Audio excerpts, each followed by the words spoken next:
Hello বন্ধুরা, তোমরা সবাই কেমন আছো?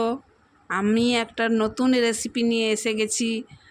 আপনারা দেখতে থাকুন সরষে ইলিশ কেমন করে বানাচ্ছি।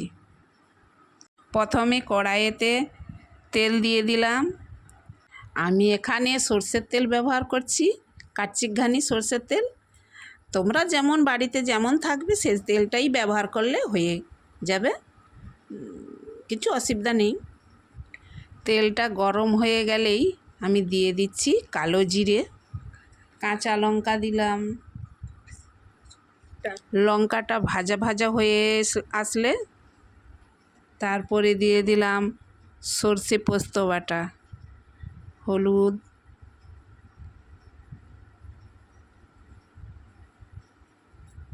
একটুখানি জল দিয়ে দিলাম,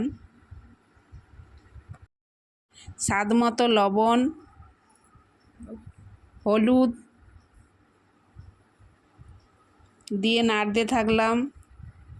কিছুক্ষণ ফুটে ওঠার পরে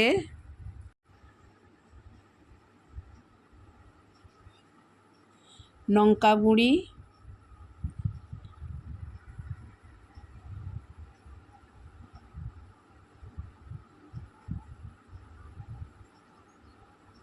সুন্দর এসেছে। আপনারাও ট্রাই করবেন এইভাবে। আমি একটু চিনি দিয়ে দিলাম স্বাদ আনার জন্য, আর একটু নাড়তে থাকলাম। কারণ একটু ফুটে যাওয়ার পরে একটু খুব ভালো গরম হয়ে গেলে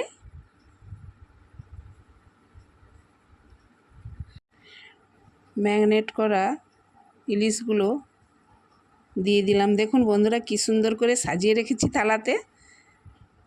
বলুন তো কেমন লাগছে? এবার পুরোটা দিয়ে দিলাম। দিয়ে আপনারা একটু চেপে চেপে, খুন্তি দিয়ে চেপে চেপে হালকা করে দিয়ে ঢাকা দিয়ে দিবেন। না পারলে ফুটে উঠলে একটু ইলিশ মাছের চাকাগুলো নাড়িয়ে দেবেন এদিক ওদিক করে।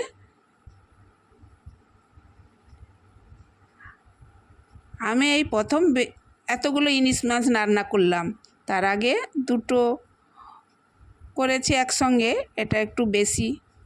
অনেকগুলো ওই পিস দেখতে পাচ্ছেন কীরকম ফুটলো।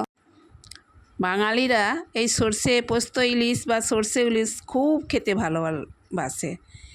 আমি আমার ছোটোবেলায় আমার মায়ের হাতে এই ইলিশ মাছ, সর্ষে ইলিশ অনেকবার খেয়েছি।